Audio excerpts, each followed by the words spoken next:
কৃষ্ণ প্রীতি প্রেমানন্দে হরি হরি হরি বল, হরি হরিষ্ট প্রীতি প্রেমানন্দে হরি হরি বল, হরি বল, হরি হর মাতা পিতা প্রীতি প্রেমানন্দে হরি হরি বল।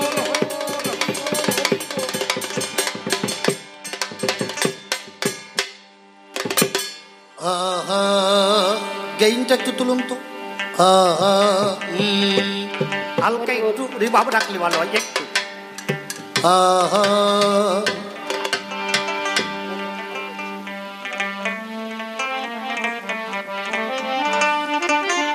বাহ বাহ বাহ,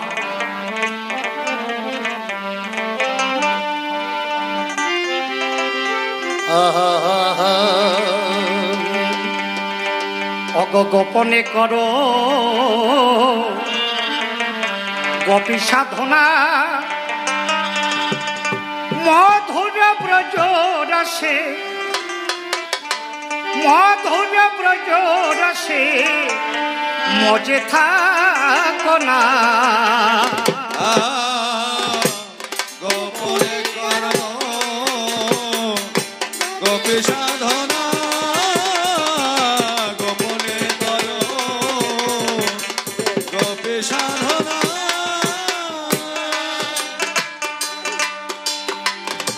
মধুর ব্রজ রসে, মধুর ব্রজ রসে মজে থাকো না। গোপনে করো গোপী সাধনা, গোপনে করো গোপী সাধনা। মথুরা ব্রজ ধামে পঞ্চপ্রেমী পঞ্চরস,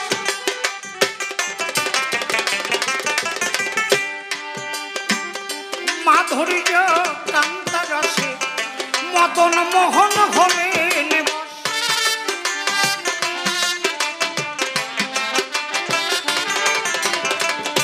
মথুরা ব্রজ ধামে পঞ্চপ্রেমী পঞ্চরস, মাধুর্য কান্তা রসে মদন মোহন হলেন বশ। যাও যদি প্রেমধাম ধর শ্রী রাধা চরণ, যাও যদি প্রেম ধন বাবা ধরো শ্রী রাধার চরণ, যাও যদি প্রেমধাম ধর শ্রী রাধা চরণ। রাধা প্রেম দূরে দিয়ে তারে বাঁধনা।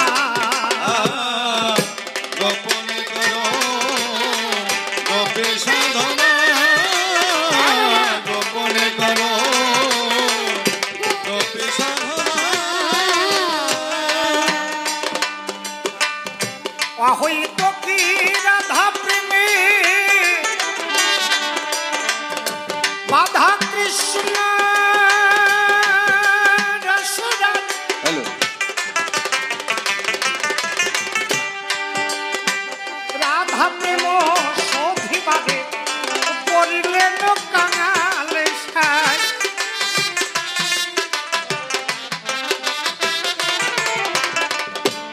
অহৈত কি রাধা প্রেমে বাধা কৃষ্ণ রসরাজ। রাধা প্রেম শোধিবাদে করিলেন কাঙালে সাজ। গৌর হয়ে নদে এলো রাধা প্রেম বিতরিল। গৌর হয়ে রোদে বাবা রাধা প্রেম বিতরিল।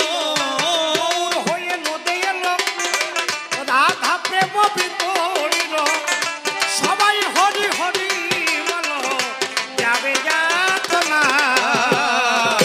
গোপনে করো গোপী সাধনা, গোপনে করো গোপী সাধনা। চারিদিকে দেয়াল, এর ভিতরে সাউন্ড ব্যালেন্স করা বড় মুশকিল।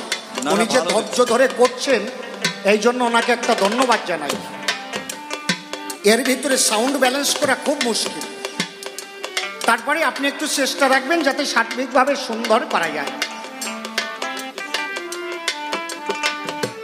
অহৈত কি রাধা প্রেমে রাধা কৃষ্ণ রসরাজ রাধা প্রেম সধিবারে পড়িলেন কাঙাল সাই গৌর হয়ে নদে এলো রাধা প্রেম বিতরিল গৌর হয়ে নদে রাধা প্রেম বিতরিল গৌর হয়ে নদে এলো রাধা প্রেম বিতরিল সবাই হরি হরি বলো যাবে যাতনা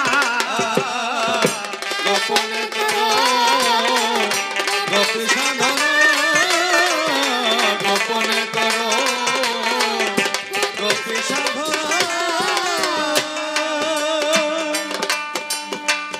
আমরা সবাই একটা অনন্তের দেশ হতে এসেছি। আজ আছি, কাল যে থাকবো তার কোনো নিশ্চয়তা নাই। কি নিশ্চয়তা আছে নাকি? আজকে আসরে বসে আছে হাজার হাজার মানুষ, কালকে কি এই হরিবাসর করতে পারবো এই গ্যারান্টি আছে? জীবনের শুভক্ষণ কখন? জীবনের শুভক্ষণ তখন হয় যখন প্রেমানন্দে সবাই মিলে ভক্ত সঙ্গে প্রেম তরঙ্গে ভক্তের স্মরণ ধ্বনিত করে। এই ভক্ত হরি বিশেষ বল হরি বল হরি বল যতটুক সময় অধরে মধুমাকা কৃষ্ণ নাম বলা হয় সেই সময়টা হলো জীবনের মধুময়ের সময়। জীবনটা পদ্ম পাতার জলের মতো। আপনারা দেখবেন পদ্ম পাতার উপরে জল থাকে, তাই না? বৃষ্টির সময় দেখেছেন কচুর পাতার উপরে জল থাকে। ওই রকম পদ্ম পাতার উপরে জল থাকলে দেখবেন ওই জলটা টলমল টলমল করে। যখন কোনো বাতাস লাগে, বাতাস লাগার সাথে সাথে জলটা গড়িয়ে মাটিতে পড়ে, ঠিক কিনা? আমার জীবনটাও ওই পদ্ম পাতার জলের মতো। কখন দক্ষিণা বন্ধুর মরণ বাতাস এসে তোমার গায়ে দিয়ে যাবে, কখন এই দেশ ছেড়ে যেতে হবে আমরা কেউ জানি না।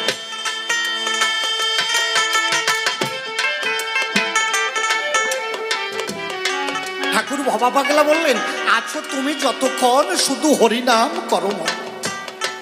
যত সময় থাকতে হবে অজপার ঘরে অবিরত হরিনাম করতে হবে। হরিনাম ভিন্ন জীবের গতি নাই অন্য। আমরা সবাই ত্রিতাব জ্বালাই চলছি। আমাদের এই ত্রিতাব জ্বালা আমার দেবের দুর্লভ মানব জন্ম পেয়েছি। শাস্ত্রে কি বলছে? নিষ্পদ পদ চিন্তসী বাক্য চিন্তসী চতুষ্পদ দৈব মানব চিন্তসী মানব কিং করিষ্যসী। নিষ্পদ পদ চিন্তসী যাদের পা নাই, বৃক্ষ লতা, এরা কিভাবে? দীনবন্ধু আমাদেরকে উদ্ভিদ করে পাঠিয়েছ, মানুষের মতো দুইখানা স্মরণ দেও না। যদি মানুষের মতো দুইখানা স্মরণ পেতাম, যেখানে এই সাধুগুরু বৈষ্ণবের প্রেমের আনন্দ বাজার হয়, আমরাও হেঁটে হেঁটে গিয়ে প্রেমানন্দে মধুর ভক্ত সংগ্রহ করতাম।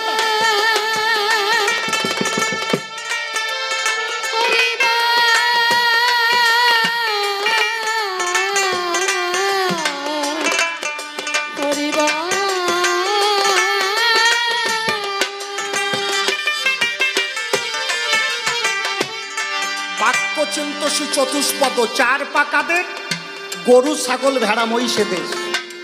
এরা কিভাবে? দীনবন্ধু একটা নয় দুটো নয় চার চারটা পা দিয়েছে, কিন্তু মানুষের মতো কথা বলার শক্তি তো দাও নাই। হে ঠাকুর, যদি মানুষের মতো একটু কথা বলতে পারতাম, ভাবের আদান প্রদান করতাম, সেখানে মধুর ভগত বৃন্দাবন হয়, আমরাও প্রেমানন্দে মধুমাখা হরি গুণাগুণ কৃষ্ণ।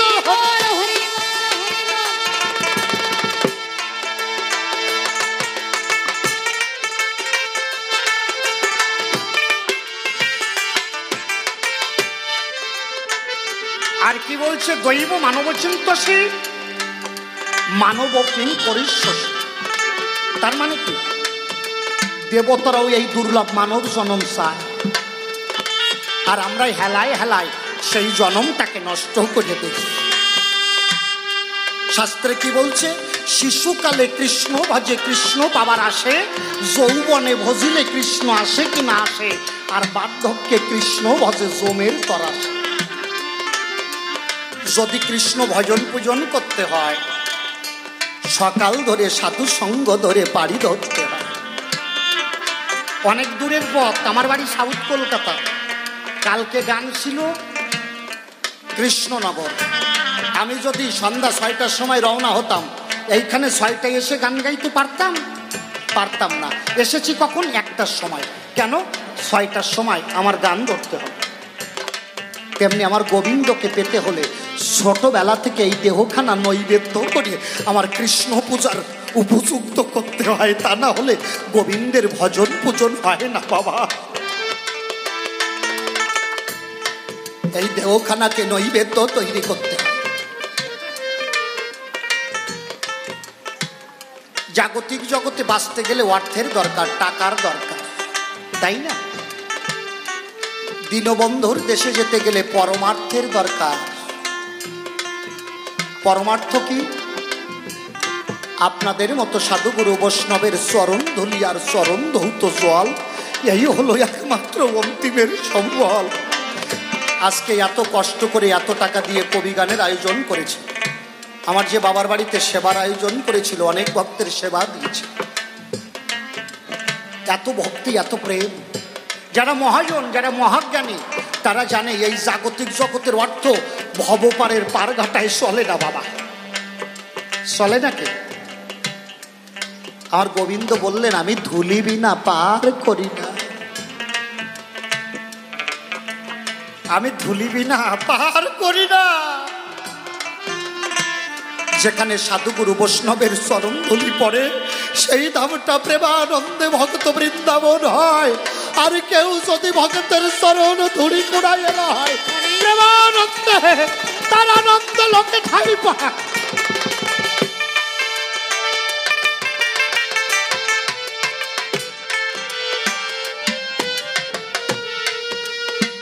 কবি গাইলেন কেউ, অহৈত কি রাধা প্রেমে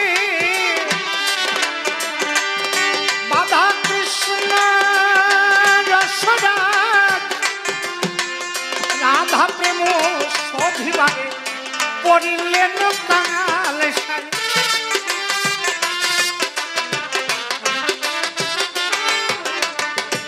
ও তাই গৌর হয়ে নদে এলো, রাধা প্রেম বিকরিল।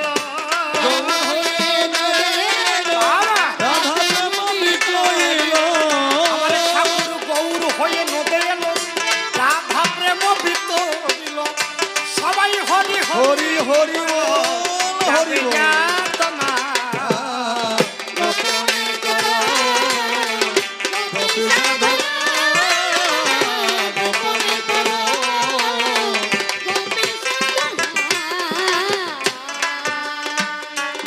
নিষ্কামে ব্রজধাম, এতে কামুকে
যে শক্তির মহাবলে অনন্তে ব্রহ্মাণ্ড চলে, স্থলে কিংবা চে সলিলে বিরাজিত ফলফুলে তার শ্রীচরণ কমলে নমিবার রংবার।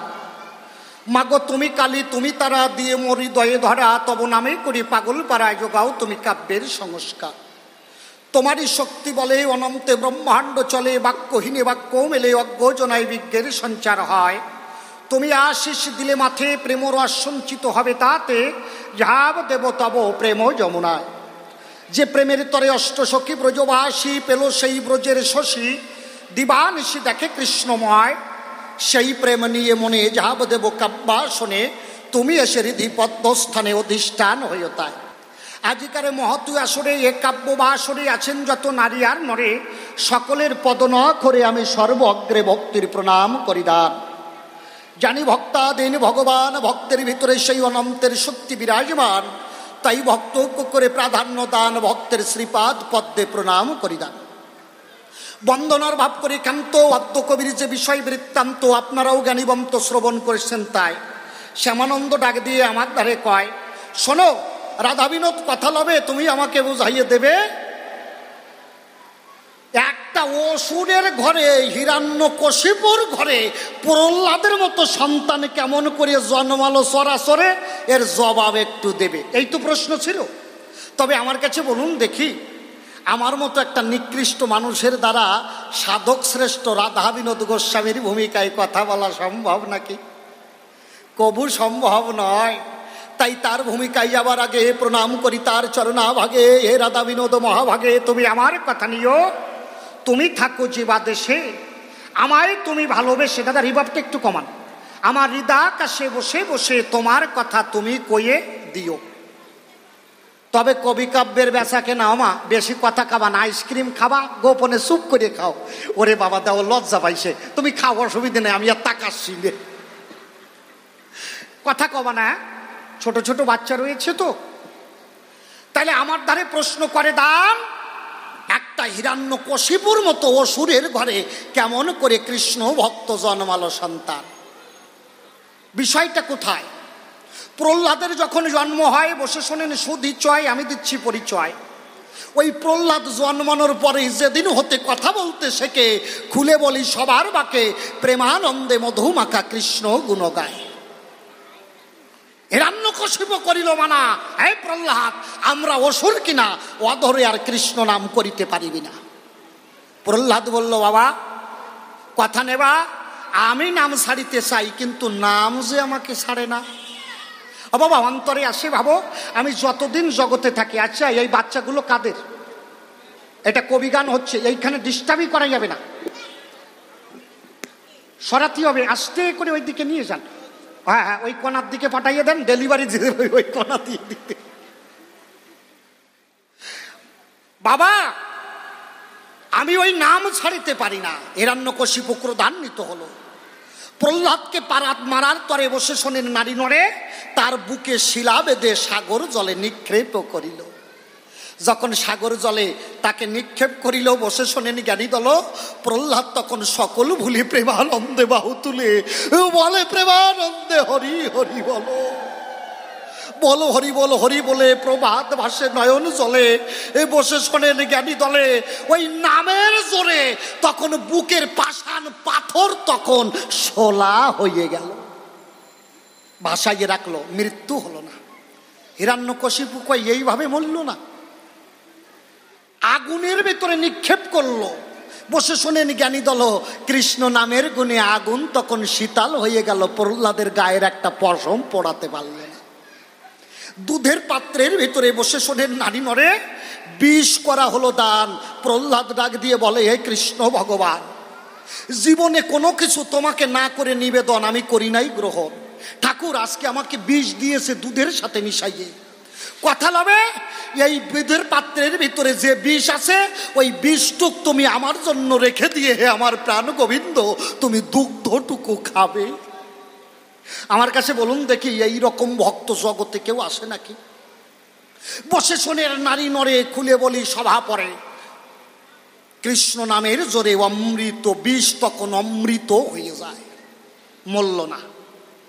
প্রহ্লাদের হস্তপদ বেঁধে খুলে বলি সবার সাক্ষাতে, পাগলা হাতিকে মদিরার ভাণ্ড হতে মদ পান করাইয়ে রাজপথে ফেলে দেয়। পাগলা হাতি যখন প্রহ্লাদের বুকের উপরে পা তুলে দিতে যায়, দেখবেন মদ খাইলে পরে পা টলমল করে না বাবা, তোলে না? ওই হাতি বুকের উপরে পা তুলে দিতে গিয়ে খুলে বলি সবার সাক্ষাতে পা দুইখানা দুই দিকে ছড়াইয়ে পড়িল।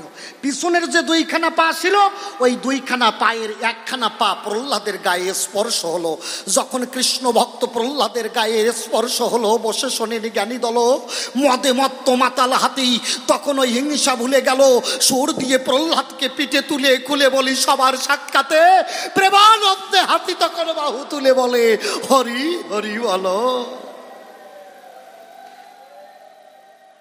কি সুন্দর অপূর্ব বারতা, কি সুন্দর কৃষ্ণ কথা। প্রহ্লাদের তাতে নাই মরণ দেখো হয়, এইখান থেকে নিবেদন জানায় আমার পায়ে কথা লাও। একটা অসুরের ঘরে কেমন করে কৃষ্ণ ভক্ত সন্তান হলো তার জবাব দাও। এইখানে প্রশ্ন তো। আমার কথাগুলো শুনবা, বুঝতে পারবা আমার কথা একদম ক্লিয়ার শর্টকাট। আমি প্রশ্ন ধরে ধরে জবাব দেব। দেখো প্রহ্লাদ কি করে এত বড় কৃষ্ণ ভক্ত হলো? বললো একটা অসুরের ছেলে কি করে কৃষ্ণ ভক্ত হয়? বাবা হয়, দেহখানা যদি একবার কেউ নিবেদন করে দেয় কৃষ্ণের পায়, তখন কৃষ্ণ ভক্ত সন্তান হয়। এই হিরণ্যকশিপু একদিন বাড়িতে যজ্ঞের আয়োজন করলো, ডাক দিয়ে ভক্তদেরকে বললো আমার অন্তরে আসে ভাবো, এই যজ্ঞে যে যা চাবে তাকে তাই দেব। সবাই ওই যজ্ঞে অংশগ্রহণ করলো, কিন্তু প্রহ্লাদের ওই হিরণ্যকশিপুর স্ত্রীর নাম কয়াধু, ওই কয়াধু ওই যজ্ঞে স্বামীর কাছে দেখা দিল না। কয়াধুকে হিরণ্যকশিপু খুব ভালোবাসে, ডাক দিয়ে বলে তার প্রহরীদের সকাশে কথা লাও, আমার প্রাণের থেকে প্রিয় স্ত্রী কেন এই যজ্ঞে নাই তার জবাব দাও। সবাই বলল মহারাজ আমরা তো জানি না, কথা নেবেন আপনি গিয়ে খবর দেবেন।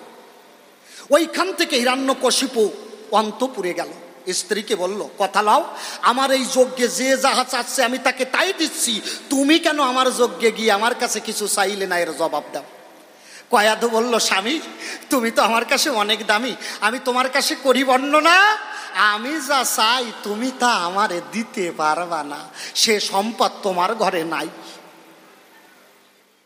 হিরণ্যকশিপু কয় স্বর্গমর্ত পাতাল আমার অধীনস্থ রয়, আমার অধীনে নাই এমন কিছু নাই, আমি দিতে পারি না এমন কিছু নাই। আর আমার এই মহিলা কি কয় রে ভাই, কথা লাও কি চাও? কয়াধু বলল আমি যা চাইব তুমি ত্রিসত্যি অঙ্গীকার করো, আমি যা চাবো তুমি তাই দেবা। বলল হ্যাঁ দেবো। দেবা? হ্যাঁ দেবো। দেবা? হ্যাঁ দেবো।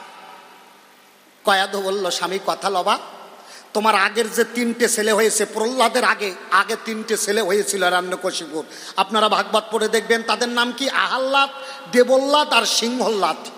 যারা ভাগবত পড়েছেন জানেন না, আহ্লাদ, দেবল্লাদ আর সিংহল্লাদ। বলে এই যে তিনটে সন্তান হয়েছে তোমার মতো অসুর হয়েছে।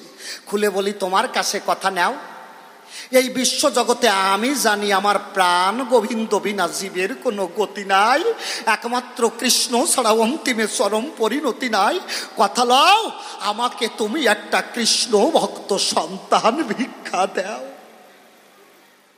আমার কথাগুলো মন দিয়ে শোনো।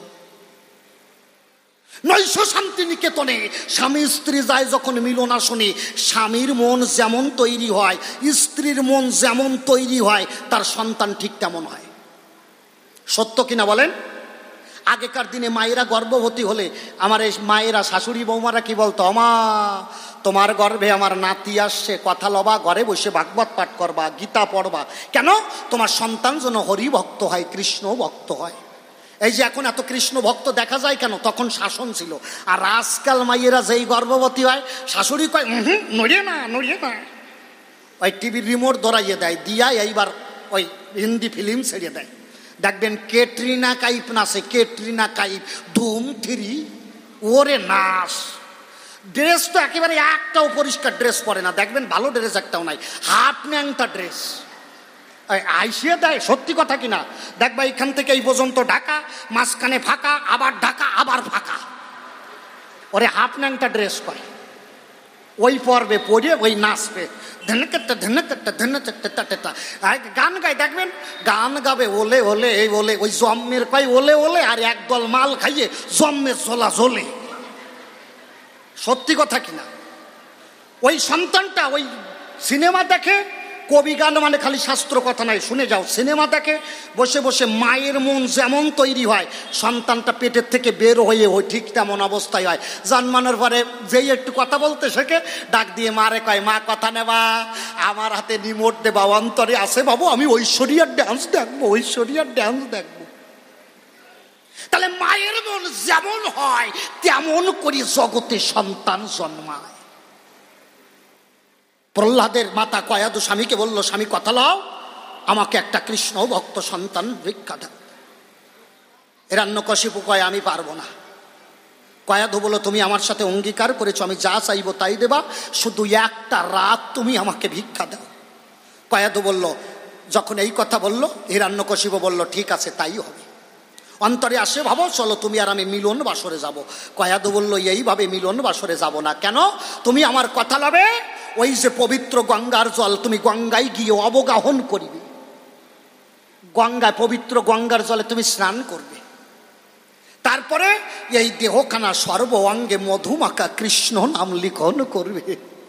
তোমার এই দেহখানা যেন একটা ভক্ত বৃন্দাবন হয়।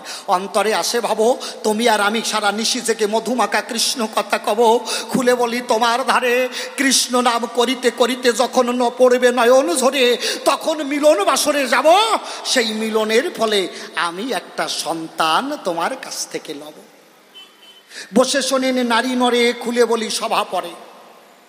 হিরণ্যকশিপু করতে গেল অবগাহন। অবগাহন মানে কি? স্নান করা। বসে শোনেন আপনারা, হিরণ্যকশিপু যখন অবগাহন করিতে গেল, এইবার কয়াধু সুন্দরী তার ঘরখানায় চারিদিকে গোবিন্দ বিগ্রহ আর গোবিন্দ মূর্তি দিয়ে ঘরখানা সুসজ্জিত অঙ্কিত করিলেন। হিরণ্যকশিপু যখন ঘরের ভিতরে যায়, আকাশে বাতাসে চারিদিকে শুধু মধুমাখা কৃষ্ণ নাম লেখা দেখিতে পায়। স্বামী স্ত্রী একত্তরে বসে শোনেন নারী নরে, সারা রাত ভরে শুধু কৃষ্ণ কথা কয়। এমন একটা সময় হলো, দুইজনের মুখে আর কথা নাই। একজন আরেকজনকে ভগবান জ্ঞানে দর্শন করে, একজন আরেকজন পায়ে ধরে ধুলাতে লুটায়। কৃষ্ণ কৃষ্ণ কৃষ্ণ বলে বসে শোনেন জ্ঞানী দলে। দুইজন যখন মহামিলন হলো, বসে শোনেন নারী নরে, ওই মিলনের তরে প্রহ্লাদের মতো কৃষ্ণ ভক্ত সন্তানের জন্ম হলো। একবার চাঁদ বদনে প্রেমানন্দে ভক্ত বৃন্দে হরি হরি বলো। তোরে এক কথার জবাব রাত ভরিয়ে দেবো, শেষ হবে না। আমার কবিগান বোঝা যাচ্ছে তো? প্রথম বছর যেবার আইছিলাম একটু বুঝতে অসুবিধা হয়েছিল, লোক সব খালাস হয়ে গেছিল, তালাশ করে পাই নাই। হয় আমি আমার দ্বিতীয় আসরে এসে দেখি লোক আর নাই, আমি কই কাকে নিয়ে গান গাই। কিন্তু আমার প্রথম আসরে অনেক। আমার কথাগুলো শোনো, আমি খুব সহজ সাবলীল ভাবে, যদি বুঝতে না পারো আমারে কবা, আমি বুঝবো, মানে বুঝতি বুঝইয়ে ফেলবো, তবুও বুঝবো, যাই একটা করবো। তো এই হলো একটা ভাবে উত্তর। আরেকটা কি কারণ আছে, আমার কথাগুলো শোনো। এই প্রহ্লাদের মা কয়াদু যখন 7ম মাসে গর্ভবতী ছিল, প্রহ্লাদ গর্ভে ছিল। হ্যাঁ, এমন সময় এই নারু দিয়ে গোসাই, ওই নারদ শয়তানে গিয়ে হিরণ্যকশিপুকে করলো, তুমি কথা লবা, দেবতাদের স্বর্গরাজ্য দখল করে দেবতাদের স্বর্গের তাড়াইয়ে দেবা। এই হিরণ্যকশিপু দেবতাদের তো স্বর্গের থেকে তাড়াইয়ে দিল। দেবতারাও অসহায় হয়ে ব্রহ্মার কাছে গেল। ব্রহ্মাদেব কয়, কথা লও, তুমি হিরণ্যকশিপুর সঙ্গে যুদ্ধে যাও। ইন্দ্র করে বর্ণনা, হিরণ্যকশিপু বিষ্ণুর বলে বলিয়ান কিনা, আমরা কেউ হিরণ্যকশিপুকে মারতে পারবো না। নারদ কয়, শোনো, প্রত্যেকটা পুরুষের দুর্বলতা হলো তার ঘরের বউ। ওই যে হিরণ্যকশিপু, ওর ভিতরে আছে প্রবল 6টি রিপু। কথা লবা, কাম রিপু ওর বড়ই প্রবল হয়। কামের তাড়নে খুলে বলি, তোমার সন্নিধানে স্ত্রীকে বেশি ভালোবাসে বিশ্ব বসুধায়। দেখবা যারা কামুক পুরুষ তারা একটু বউরে বেশি ভালোবাসে, আর বউরে যারা ভালোবাসে না তারা পাশের বাড়ির ফেদিরে বেশি ভালোবাসে। এ হবেই হবে, যে কয়টা কামুক এ করবেই করবে, কেউ ঠেকাতে পারবে না। তো ওই কামুক ওর নিজের স্ত্রীকে বেশি ভালোবাসে। খুলে বলি তোমার সকাশে কথা লবা, হিরণ্যকশিপুর সাথে যুদ্ধ করতে যাইয়ে ওর যে বউটা আছে, হিরণ্যকশিপু দেবতাদের সাথে যুদ্ধ করবে, ইন্দ্ররে কয় তুমি গোপন পথে ওর বউটারে হরণ করে আনবা। নারদ যাইয়ে বুদ্ধি দিচ্ছে, ওর বউ হারাইয়ে যাবে। বউ হারানোর কথা যখন কানে খবর পাবে, বউ হারানোর শোকে ওইটা আত্মহত্যা করে মরিয়ে যাবে। দেখেন নারদ দিয়ে কলকারে কয়। এইবার হিরণ্যকশিপুর সাথে দেবতারা তো যুদ্ধে নিমজ্জিত হলো। বসে শোনেন জ্ঞানী দল, ওরা যখন যুদ্ধে নিমজ্জিত হলো, দেবতাদের সঙ্গে হিরণ্যকশিপু যুদ্ধ করতে লাগলো বিশাল বড় এক মাঠে। খুলে বলি আপনাদিকের সন্নিকটে এমন সময় ইন্দ্র গোপন পথে হিরণ্যকশিপুর রাজ বাড়িতে গিয়ে ওর বউকে নিয়ে আসলো। ইন্দ্র বউ নিয়ে চলিয়ে যায়। বসে শোনেন সুদিশয়। আর হিরণ্যকশিপু তো যুদ্ধে আছে। খুলে বলি আপনাদিকের কাছে, হিরণ্যকশিপু তো জানে না যে ওর বউ নিয়ে যায়। এমন সময় নারদ, ওই যে নারদ বুদ্ধি দিছিল যে বউটারে নিয়ে সরিয়ে আসবা, সেই নারদ যাই আবার ইন্দ্রের সামনে দাঁড়ালো। কত বড় শয়তান! নারদ কয়, ওই ইন্দ্র যাও কোথায়?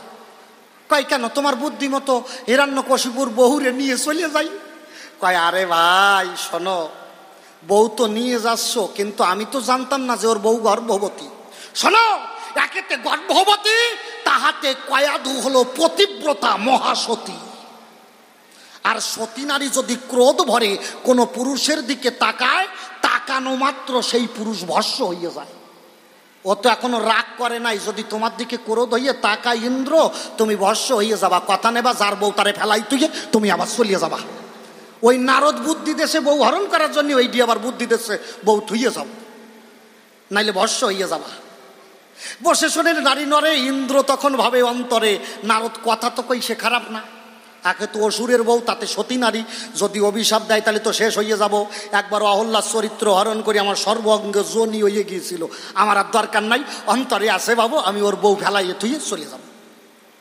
ওই যে কয়াধু সপ্তম মাসের গর্ভবতী, শুলে বলি সভা সম্প্রতি।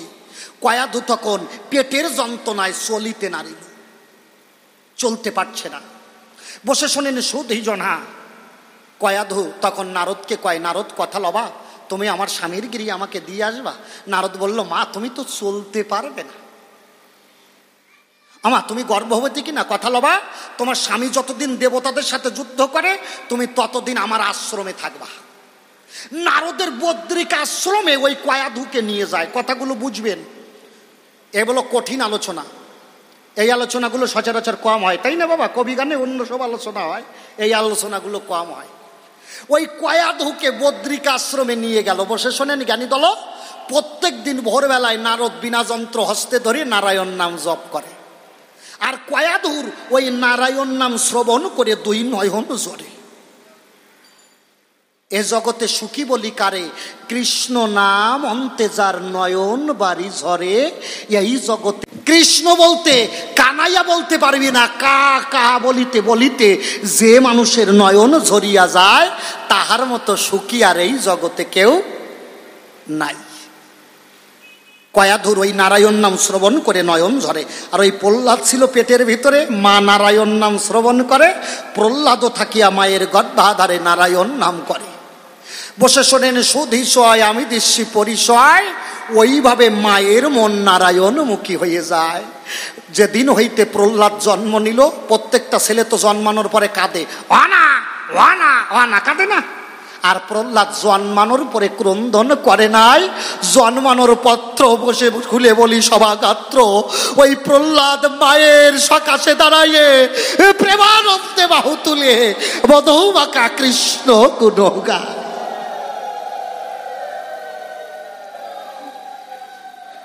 এই দেহখানা যখন নৈবেদ্য হবে, কৃষ্ণ সেবার উপযোগী হবে, অসুর হোক আর মানুষ হোক, যার মন যেমন করিয়ে যে সেবায় নিমজ্জিত রবে, তার সন্তান তেমন করে জন্মাবে। কয়াধু পতিব্রতা ছিল, কৃষ্ণ নামে মজিয়া ছিল, গর্বের সন্তান ওই কৃষ্ণ নাম শ্রবণ করিল, কৃষ্ণকে ডেকে সন্তানকে জগতে এনেছিল। এই কারণে প্রহ্লাদ কৃষ্ণ ভক্ত হল। বাবা আমার কথা বোঝা যাচ্ছে? পরিষ্কার জবাবের মধ্যে ভেজাল নাই। কথা কবা একটু বিবেচনা করে কবা। বিবেচনা বোঝেন? গল্পটা এসে গেছে কই। সব রকম ভক্ত আছে, মাঝে মাঝে শোনেন। আমি জানি আপনারা রাজহংস সমভক্ত, যারা কৃষ্ণ ভক্ত আছে তারা কৃষ্ণ নাম শুনতে চায়, কিন্তু আপনারা তো বেশি দিন আর জগতে থাকবেন না। এটা সত্য কিনা? এসেছি যখন যেতে হবে। থাকবে কারা? ওই ইয়ং জেনারেশন। এখন ওরা দেখবেন খালি বাউল গান দেয়। আজকাল তো বাউল গান নাই, ফাউল গান। দেখবেন ফাউল গানে উরে গান হয় রে, গাছের পাতা টাকা কেন হয় না, এ হয় না হয় না হয় না হয় না হয় না হয় না, কি গান সব বেরোইছে। আগে কিন্তু এইটা ছিল না, আগে বাউল গান যারা শুনেছে। কি বাবা ঠিক কিনা? এখন আপনারা তো 2 দিন পরে চলে যাবেন, একটু যদি আনন্দ না দেওয়া হয় ওদেরকে, ওরা বলবে সরকারের রস নাই, সামনে বছর ওই শালারে বাইনা করিয়ে না। তা কবে কিনা? সত্যি কথা করছি কিনা কও? কবে তো? এই জন্যই আপনারা যারা রাজহংস ভক্ত, আমার ভালো কথাটুক গ্রহণ করে বাহ্যিক কথাটুক বর্জন করবেন, এইটা আপনাদের শ্রীপাদ পদ্মে আমার নিবেদন। কি বোঝা যাচ্ছে কথা? আর এমনি কবি গান হলো নবরসের গান। এর ভিতরে যদি রস না থাকে, একটা না যদি খালি শাস্ত্র কথা দেঁতাতি থাই, ও যে সব থেকে বেশি শাস্ত্র শুনবে সেই সবার আগে ঘুমাইয়ে পড়বে, দেখবেন ডাকিয়ে তোলা যাবে না। সত্যি কথা কিনা কও? সত্যি কথা করছি কিনি? এই জন্য আমার কথা শুনতে হবে, আবার মাঝে মাঝে 2-1টা রসের কথাও শুনতে হবে। শোনো, বিবেচনা করে কথা কবা। বিবেচনা বোঝেন? একজনের নাম হচ্ছে জব্বর, ও অশিক্ষিত, বাবার জন্মে স্কুলে যায় নাই, ইংরেজি তো বোঝেই না, আর বাংলা একটু কটেইনি করে কলিসে বাংলার মানে খোঁজ করে পায় না। দেখবেন অশিক্ষিত মানুষ যারা প্রস্ফুটিত, এই বাংলার মানে সবাই বুঝবে, বুঝবে সবাই।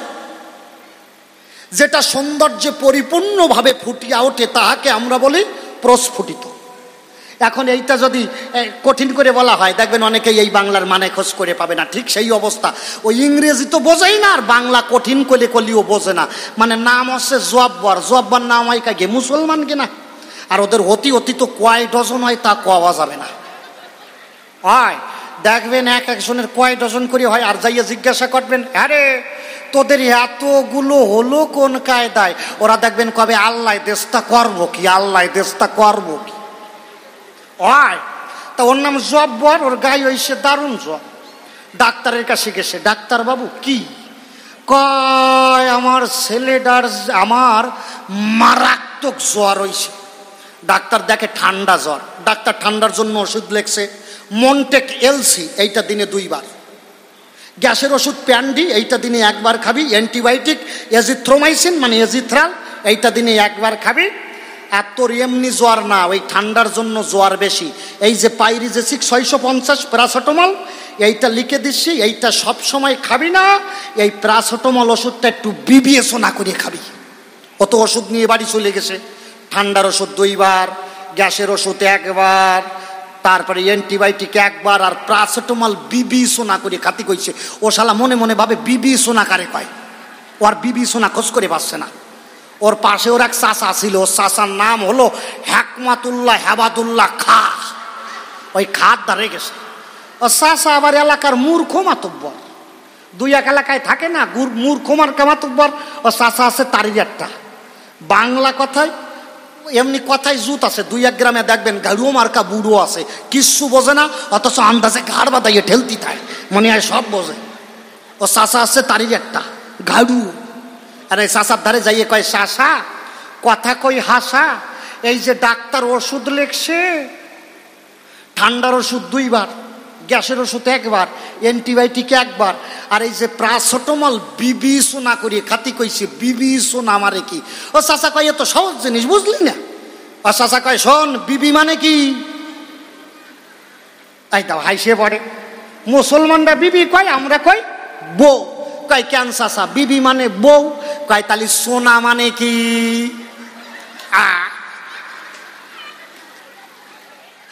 কয় কেন চাচা? সোনা মানে মুত। ও চাচা কয় এইবার হলো জুত। বিবি সোনা মানে তোর বউয়ের মুত ধরে ওই প্যারাসিটামলের সাথে খাইয়ে ফেলাতে কইছে, বাড়ি যাইয়ে জম্মের খাওয়া খা। কয় চাচা সকালবেলায় কবা না 7-8 গ্লাস ধরে রাখতাম, জম্মের খাওয়া খাতাম। তা তুমি আবার কথা নেবা, একটু বিবেচনা করে কথা কবা, জবাব যেখানে সেইখানে কথা কবা, নাকি? আপনারা চুপ করে বসে থাকেন। ওর আজকে কইছি না, প্রশ্ন যা করেছে আমি প্রত্যেকটা প্রশ্নের এক একটা করে সমাধান দেব। তারপরে যদি দ্বিতীয় আসরে মন না ভরে আবার এসে আবার দেবো। আপনারা বসে থাকবেন। এই বছর আর কারোর বাড়ি যাতে দেবো না, বর্ষার হবে না, বসে থাকেন। কিন্তু আমি তো সুতাইয়ে যাচ্ছি। একটু জল দাও তো ভাই।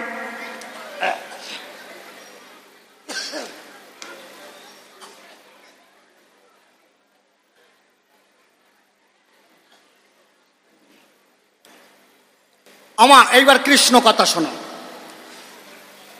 আশির কথা দিয়ে বাদ করবো কাব্য রসাস্বাদ। ডাক দিয়ে বলে, তুমি আমার কথা লাও, রাম কেন দুর্গা পূজা করলো এর জবাব দাও। বলেছি না, রাম অবতারে রাম কেন দুর্গা পূজা করে, এর একটা কারণ ছিল। আমি শর্টে প্রথমে বলছি, আপনারা মূল কারণটা উদ্ঘাটন করবেন। যেদিন স্বর্গরাজ্য অসুররা দখল করলো, অসুর কারা ছিল? শম্ভ, নিশুম্ভ, তারপরে মহিষাসুর, জম্বাসুর, এরা এক একজন বড় বড় অসুর ছিল, রক্তবিষ। এরা যখন স্বর্গরাজ্য দখল করলো, দেবতারা অসহায় হয়ে মায়ের কাছে গেল।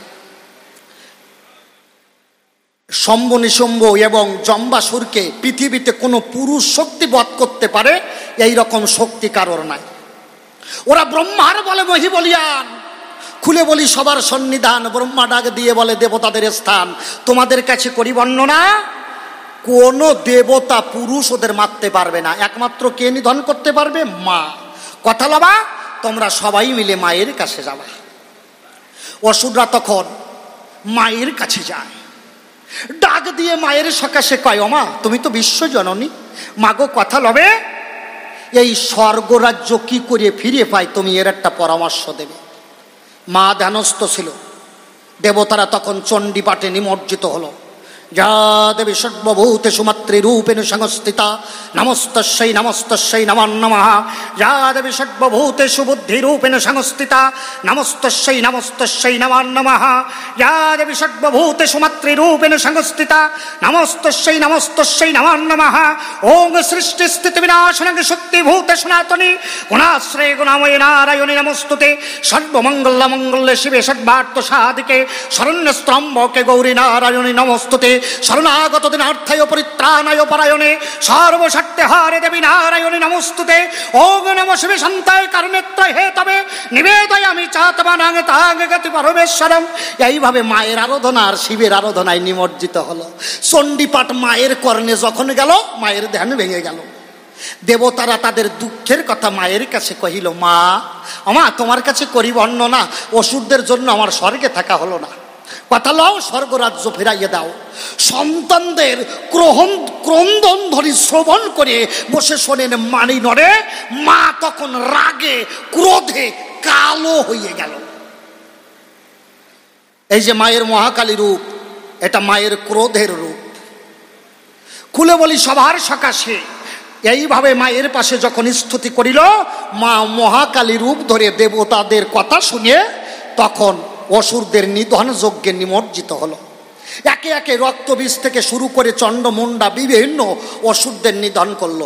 এই যে মহিষাসুরের বাবা, ওর নাম জম্বাসুর। এই জম্বাসুরের স্ত্রী আবার পতিব্রতা মহাসতী, খুঁতে বলি সবার প্রতি। এই জম্বাসুরের আশীর্বাদ ছিল, ওনার স্ত্রী মাকে প্রসন্ন করেছিল। মা ওনার সেবায় তুষ্ট হয়ে জম্বাসুরের স্ত্রীকে বলেছিল, আমার অন্তরে আসে ভাবো তোর স্বামীর 7টা অপরাধ। মা তোমাকে গান শোনা হয়ে গেছে? মা হ্যাঁ হয়ে গেছে, আবার আসবা? যাও সাইডে খাইয়ে আসো, যাও বাবা। আবার এরপরে জল থই থই না কি হবে, শিখিয়ে যাও, চলিয়ে যাও। হায় ওরে বাবা রে বাবা, আমি জানি ওই টাইম টু টাইম। এমন কয়টা বাজে? এই তো 9টা 7 বাজে, মানে 9:30টার সময় শুরু হয় মনে হয়। হয় এগুলো হয়, আমি এই ঠেলায় পড়ি তো মাঝে মাঝে, আমি জানি। কোনো বাড়ি যাইয়ে কবি গান হয় তো, আমার ঘরের মধ্যে বসতি দেয়, ওই বাড়ির বুড়ি কয়টা দেখবা জোরে সাউন্ড দেয় টিভিতে, বুঝলেন তো। আমি আসরের কথা কোনো ছাতা শুনতে পাই না, ওই বুড়িরে কয় থামা একটু সাউন্ড কমাইয়ে দাও। বুড়ি কয় দেহ তোমার গান চলে গেলি গান পাবো, জল থই থই গেলি আর পাবো না, পালনি বাইরে চলে যাও। কি জ্বালা যে এমন বাদিছে। দেখেন কি হলো, মা আশীর্বাদ করেছিল অন্তরে আসে ভাবো তোমার ছেলের 7টা অপরাধ আমি মাফ করে, তোমার স্বামীর 7 অপরাধ আমি মাফ করে দেব। যখন জম্বাসুরকে মা কালিকা নিধন করতে যায়, বসে শোনেন নারী নরে খুলে বলি সভা পরে, তখন ব্রহ্মা ডাক দিয়ে মহেশ্বরকে কয়, ও মহেশ্বর তোমার কাছে করি বর্ণনা, জম্বাসুরকে মা নিজেই বর দিয়েছে, এখন যদি জম্বাসুরকে নিধন করে ওরা 7টা অপরাধ মাফ করে দেওয়ার কথা বলেছে, এখনো 2টোর বেশি অপরাধ করে নাই, 5টা অপরাধ বাকি আছে। এখন যদি মা ওকে নিধন করে দেয় তাইলে মায়ের যে বরদান করেছিল মায়ের অপযাস হবে। তাই কথা হবে মাকে যাতে সম্বরণ করা যায় মায়ের সামনে যাইয়ে দাঁড়াবে। শিব ঠাকুর কয় তোমার যদি গরজ থাকে তুমি যাও। ব্রহ্মা কয় দা দিয়ে কোপাইয়ে মুন্ড নামাইয়ে দেবে, আমি যাতে পারবো না। বিষ্ণুকে বলল, নারায়ণকে বলল, নারায়ণ বলল আমিও পারবো না। কেন বলছে আমরা যে ইহলীলা সম্বরণ করব আমাদের একটা ডেট আছে, যে একদিন না একদিন আমাদের মরতে হবে। কিন্তু তুমি ভুলো না তুমি মৃত্যুঞ্জয়, তোমার নাই মৃত্যু ভয়। কথা লাবা মা যদি 2 কোপ তোমাকে দেয় ও তুমি বাইসে থাকবা, তুমি মায়ের কাছে যাবা। ভোলানাথ মহেশ্বর বলল আমি যাইয়ে কি করব? বলছে শোনো, মায়ের সামনে এখন গেলে তোমার কথা মা শুনবে না, তাহলে কি করতে হবে? কথা লবা। মায়ের এখনো কোনো সন্তান হয় নাই, নারী জাতি দুর্বল, একমাত্র মাতৃত্বের কাছে তুমি গিয়ে ভোলানাথ শিশুর রূপ ধরে মাকে মা মা বলে ডাক দেবা।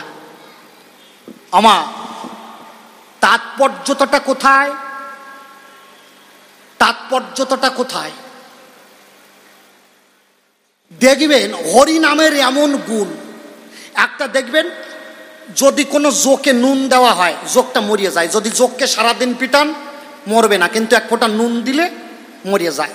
তাহলে মা ডাকের এমন গুণ, জোকে যেমন দিলে নুন জোক মরিয়ে যায়, তেমনি কোনো নারীকে যদি মা বলে ডাকা হয়, কোনো পতিতা যাকে ভালো ভালো ভাষায় বলা হয় জন মনোরঞ্জন বধূ, সেই পতিতাকে যদি মা বলে ডাকা হয়, সাথে সাথে তার দেহের থেকে কাম কামনা দূরীভূত হয়ে তার হৃদয়ে হয় বাৎসল্যের উদয়। ঠিক কিনা? মাতৃত্বের উদয় হয়। বলল মাকে তুমি যদি মা বলে ডাক দাও, একমাত্র মা ডাকে মা শান্ত হতে পারে। বসে শোনেন নারী নরে ভোলানাথ মহেশ্বর গিয়ে মায়ের ধারে, ছোট্ট একটা শিশু বাচ্চার রূপ ধরে মায়ের সামনে দাঁড়ালো। মা মা মা বলে ভোলানাথ ডাক দিল।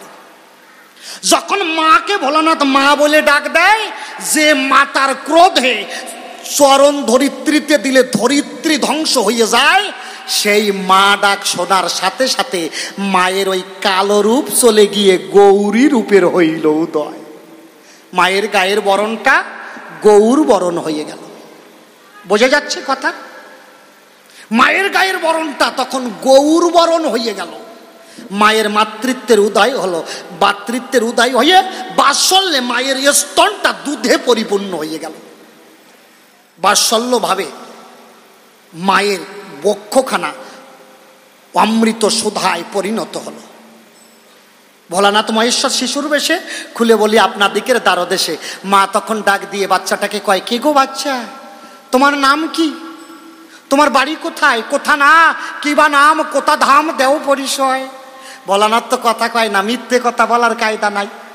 বসে শোনেন নারী নরে, মা তখন ভাবলো শিশুটার মনে জগতে কেউ নাই, আমার অন্তরে আসে ভাবো আমি আমার এই স্তন্য সুধা যখন দুধে পরিপূর্ণ হয়েছে, আমি আমার এই স্তন্য সুধা সন্তানকে খাওয়াবো। যখন ভোলানাথকে কোলে করে বসে শোনেন নারী নরে মা স্তন্য সুধা খাওয়াতে যায়, ভোলানাথ দেখলো সর্বনাশ, শেষ পর্যন্ত কি বউয়ের দুধ খাবো নাকি ভাই? ভোলানাথ কি করলো? বসে শোনেন জ্ঞানী দল, ভোলানাথ মহেশ্বর তখন নিজেও মূর্তি ধরিল।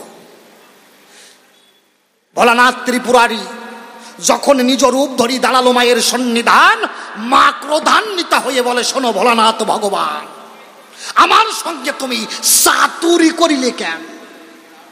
হ্যাঁ, আমার সঙ্গে চাতুরি করে খুলে বলি তোমার ধারে তুমি শিশু হয়ে বাচ্চা হয়ে আমার মাতৃত্বের করলে অপমান। তুমি কি বোঝো না যে নারীর সন্তান নাই সেই একমাত্র বোঝে সন্তান না হওয়ার কি বেদনা।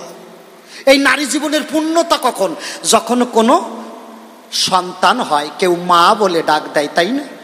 যারা বন্ধা, শত সাধনার পরে একটা সন্তান হয় না, একমাত্র সেই নারী জানে সন্তান না থাকার কি বেদনা। মানব জীবনের এটাই তো সার্থকতা। বসে শোনেন বিজ্ঞ শ্রোতা ভোলানাথকে ডাকে দিয়ে বলে, তুমি কেন আমার স্থলে এইভাবে করিলে ছলনা? আমার অন্তরে আসে ভাবো, শোনো ভোলানাথ, তোমার সঙ্গে আমি যুদ্ধে নিমজ্জিত হব, এসো আমার সঙ্গে যুদ্ধ করো। আমি স্বামী বলে মানি না, যখন করলে ছলনা। অন্তরে আসে ভাবো, তোমার অন্তরের ভিতরে যত জ্বালাকি, যত খর্বতা, যত চাতুরিতা সব আমি ঘুষাইয়ে দেব। নারায়ণ দেখলো সর্বনাশ, মা এখন আদ্যা শক্তি অর্থাৎ আদি শক্তি। খুলে বলি সবার প্রতি, আদি শক্তির সাথে ভোলানাথ যুদ্ধ করে পারবে না। তাইলে কি করব? অন্তরে আসে ভাবো, আমি গিয়ে মায়ের সন্নিধানে দাঁড়াবো। বসে শোনের সুধি সয়, তখন শঙ্খ চক্র গদা পদ্ম ধরে বয়স আকাশ ঠাকুর আসিয়া মায়ের সামনে দাঁড়ায়। ভক্ত আর ভগবানের মধুর মিলন হলো, একবার চাঁদ বদনে প্রেমানন্দে হরি হরি হরি বল, হরি বল, হরি বল। দাঁড়াইয়া পদ্মধারী ডাক দিয়ে বলে, মায়ের বরাবরই অমা, তোমার যুদ্ধ করা মাগো সাজে না। এ তো ভোলানাথ তো নিজের ইচ্ছাই করে নাই, ভোলানাথ যেটা করেছে সেটা হলো আমার ইশারায়। ভোলানাথ যেটা করেছে এটা আমার কথাই করেছে। আমি ভোলানাথকে শিশু হয়ে দাঁড়াইতে বলেছিলাম তোমার দ্বারদেশে, এই জন্য ভোলানাথ শিশু হয়েছে, এতে ভোলানাথের কোনো দোষ নাই। হ্যাঁ, দেবী বলল, আমি মানলাম তোমার কথা, কিন্তু আমাকে যে মা বলে ডাক দিল, আমার তো সন্তান নাই। তুমি বলো আমার ধারে কে বল আমাকে মা বলে ডাকবে সরাসরি? নারায়ণ তখন বলল, শোনো মা, তোমার যখন কেউ মা বলে ডাকার লোক নাই, অন্তরে আসে ভাবো, আমি একদিন তোমার কোলের সন্তান হয়ে তোমাকে মা বলে ডাকবো। এই যে গণেশের 4 হাত আছে না, শঙ্খ চক্র গদা পদ্ম, এই গণেশকে স্বয়ং নারায়ণ মায়ের কোলের সন্তান। আমি তোমার একদিন মা বলে তোমাকে ডাকবো। বোঝা যাচ্ছে আমার কথা? অনেকেই আমরা তো এসব জানি না। জানি কি, এই গণেশই হচ্ছে স্বয়ং নারায়ণ। আমি তোমার একদিন কোলের সন্তান হয়ে যাব, তাই দুর্গার সন্তান হয়ে গণেশ এলো। শুধু তাই নাই ওমা, অন্তরে আসে ভাবো, তুমি যে কালী রূপে দুর্গা রূপে দাঁড়াইয়েছো, এই রূপ আমি জগতে প্রকাশ করব। যেদিন ত্রেতাই লীলায় যাব, মাগো নিজের হাতে দুর্গা পূজা দিয়ে জগতে দুর্গা পূজার মাহাত্ম্য প্রচার করিব। বসে শোনেন নারী নরে, তাই আসিয়া রাম অবতারে স্বয়ং ভগবান মায়ের পূজা দিল। একবার চাঁদ বদনে প্রেমানন্দে ভক্ত বৃন্দে হরি হরি বল, হরি বল।